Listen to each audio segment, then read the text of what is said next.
Good morning, History 1700 students. Today is day 4.2, week 4, day 2 of our History 1700 class at Dixie State University. Let's see, so tomorrow, just a couple housekeeping things. Tomorrow, your historiographical topic and books will be due. And again, that is you telling me what topic you're going to do, what books you're going to do, title, author, and date of publication. And I'll go through those very quickly so I can stay straight on what you need to do moving forward on your project. And if you get a 0 on the assignment, you turn it in, that's just a friendly reminder that some of your books don't work. Usually they are for a juvenile audience and you didn't realize it, or they're a collection of essays and you didn't realize it maybe. Do not get collections of essays or juvenile audience books. But also sometimes, and this is on a pretty rare occasion, the scope of the book really doesn't work with what you're going for. And so I'll let you know on all 3 of those accounts, and so you can re-look at your books. But please check my comments on that, especially if you got a 0. To know what you need to do better to rethink your books. And then still grading up Storm. I'll be doing that after I send this video out. Just be patient with me as we get this grading done. But today's topic is Reconstruction. And Reconstruction is very interesting historiographically.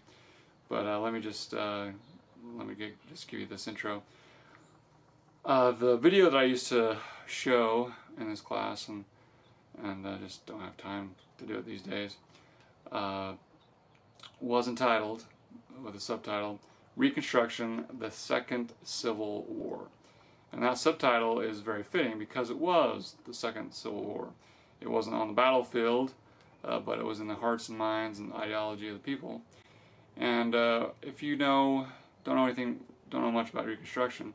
Reconstruction is the period after the Civil War in which the 2 big questions were: what happens to these former slaves, now free, called freedmen, and how are we going to get the Union back together? This fractured Union, North and South, how are we going to get it back together like it should be? And so those are 2 questions that need to be answered.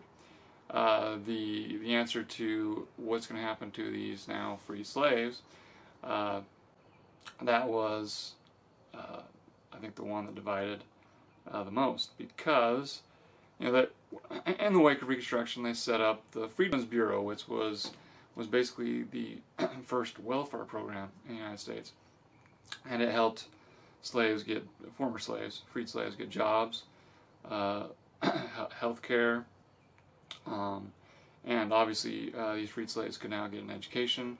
And the Freedmen's Bureau was first trying to get them land, but that didn't work out. We won't go into that. But so that was a controversial issue. And then secondly, hey, how does the Union come back together? Lincoln had a plan which he laid out in a speech right after the treaty was signed at Appomattox Courthouse, and he gave a speech, and people thought it was going to be a rousing victory speech, but instead he said, yeah, we won this war, but now let's get this nation back together. And so Lincoln had a plan of what to do, which kind of what am I trying to say? Kind of made it so ex-Confederates would have a hard time getting back into power. But obviously he was assassinated a few days later and wasn't able to get that plan going. So, as Eric Foner said in that video that I used to show, and I love this, at a time when the country needed a very dynamic president to get us through Reconstruction, instead it got Andrew Johnson. Lincoln historians would argue would have done a fabulous job with Reconstruction, but Johnson, not so much. And Johnson is regularly on the lists, at the bottom of the list of most effective presidents. He is considered one of the least effective presidents. He was, and this is a calculated move by Lincoln, he was a Democrat from Tennessee. Lincoln had, for his first term, Hannibal Hamlin as the vice president, but decided to, in a move to show the South that, hey, he wants to reunite, he chose a Democrat from Tennessee to be his running mate. And so Andrew Johnson obviously becomes president. Wasn't very dynamic. He didn't like the Freedmen's Bureau. He wanted to get it repealed, and he even went on a little trip to the southern states to say, hey, don't re-up the Freedmen's Bureau. And that caused, among other things, some major contention with the Republicans, who became known as the Radical Republicans, because they didn't like how Johnson was running Reconstruction. He was basically just giving them a slap on the wrist, and in his plan he would allow former Confederate leaders to come back to the fold. So what happened was, basically at this time there was martial law in the South, and Tennessee was the only reconstructed government that they felt like could be in the Union again. Gee, shocker, because that's where Andrew Johnson was from. But basically, yeah, martial law ruled for a little while. They had to reconvene their Constitution writing conventions to repudiate slavery, white supremacy in the constitutions, those kind of things. And former Confederate leaders couldn't vote. It was these Union soldiers who were enrolling these voters. Blacks could vote, could enroll to vote, but these Confederate leaders couldn't vote. And in Lincoln's plan, they had to basically say, take an oath that they would defend the Constitution of the United States, which not the Confederacy. So all kinds of rules on how to enroll voters, and the Southern white Democrats especially were just up in arms because blacks could be part of the political franchise now, which was unheard of. And that was one of the rights given that a lot of people didn't feel that the blacks deserved, because they weren't very educated and they couldn't make a very good choice when they're voting. They felt, but they were victims of the first circumstances because, yeah, they weren't educated on politics, and so this was brand new to them. So where am I going with this? Let's get back. Oh, okay, so Freedmen's Bureau, re-upping the Freedmen's Bureau, that caused a little hullabaloo, and caused Congress to be fractured. These moderate Republicans and radical Republicans. The radical Republicans were trying to run the show, not have Johnson run the show, and so it became congressional Reconstruction. It used to be presidential Reconstruction with Johnson in charge, but the radical Republicans really came to the fore, and how do I say this?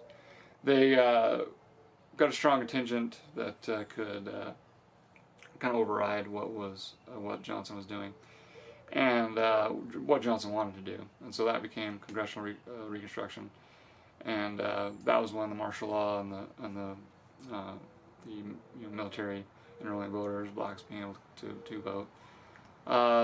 Then 1868, Ulysses S. Grant was elected president, and he ran into all kinds of trouble because the Ku Klux Klan was now in effect. It came about in 1867. And basically, the Ku Klux Klan, in short order, you all probably know about it. Basically, it was a domestic terrorist organization whose main aim was to especially stop blacks from being part of the political establishment. And we all know, we've seen the burning crosses, the white hoods, the intimidation of blacks, even killing blacks at times to try to stop them from being part of politics. And it was ugly. It got really ugly. And Johnson enacted what was called the Ku Klux Klan Act to stop to try to stop the violence and the rampage that it was. And so that was one thing that hurt Reconstruction as it was foreseen by these radical Republicans. Another big thing that hurt it was the Panic of 1873. You know, this depression that said, "Oh, this Reconstruction thing is great, but hey, let's look at our own economics and try to survive this depression." That hurt it, and obviously the Southern white Democrats the whole time were trying to go against it, and they became known as the Redeemers, trying to redeem the South back to where it was before the war. And these Redeemers were successful. The election of 1876, hotly contested. Rutherford B. Hayes on the one side, Tilden on the other. Rutherford B. Hayes, the Republican, Tilden the Democrat. And Rutherford B. Hayes, with the compromise of 1877, it was called, became the Republican president. But the deal was that with the Republican president in the White House, the Southern white Democrats basically could take back the South, and they did, and that's what ended Reconstruction. So this 12-year window, 1865, 1877, that the blacks had the right to vote. They finally got some education, they got health care, they got jobs, paid jobs, but the rights they so deserved, especially as it comes to politics, slammed the door in 1877, and they became black codes instead of slave codes. You know, Jim Crow laws, you've heard of them, that basically legalized segregation in the South. And the controversial thing about Reconstruction is its historiography, which is what you're going to see in the readings that you'll do this week. And these readings are textbook excerpts, one from 1907, one from the 1920s, one from the 1960s, and one from 2001. And these readings show the transformation, if you will, the transformation of Reconstruction interpretation. Obviously, you'll see, and just to give you a quick preview, the one from the 1907 is very pro-South. It is very white supremacist. The one written in the 1920s actually is from a black historian, and so obviously he's more sympathetic to the black cause. But because he's a black historian, he's not looked at very, very well in the 1920s. The 1960s getting a little, maybe a little better with the increased social history, and then the 2001 version you'll see tries to be more balanced. And it's interesting to read these excerpts to see the changes in the historiography of Reconstruction. And like I said before, it's not that the facts have changed, it's that obviously the interpretations have changed. And again, like I said at the beginning about historiography, Reconstruction is one of the most controversial events in U.S. history as far as historiography goes. You know, the version of the early 20th century was that the Southern white Democrats were the victims, okay, because these basically sanctions were put on them during Reconstruction. The white Republicans in the North, the radical Republicans mainly, were the heroes because they were making Reconstruction go and giving the blacks the rights that they deserved, and the freedmen, the free slaves, were not ready for the rights. That was the view of the early 20th century. Turning that on its head, starting in the 1960s on, it was the Southern whites were the villains, Southern white Democrats especially. The Northern Republicans were the heroes making Reconstruction go, and those freed black slaves really did deserve their rights. And the Reconstruction is often called the tragic era. It was called the tragic era, and even that was why one of the reasons it was called the tragic era. But turning that on its head, you know, 1960s on, and Eric Foner in his book about Reconstruction, 1988, says that it was the tragic era, yes, because these blacks didn't get the rights that they got during Reconstruction didn't stick, and that was what was tragic about it. It took 100 more years, civil rights movement, for them to really get the rights that they deserved, and it took some more legislation to get the rights they deserved. So read those readings, see what you think, see what interpretations you see, change in interpretations you see among those readings, and they're really short, and I think you'll find them very enlightening. So enjoy those, get your short answer question done for today, and then get your historiographical topic and books done for tomorrow. So signing off, until tomorrow. Okay, carry on, have fun, bye-bye.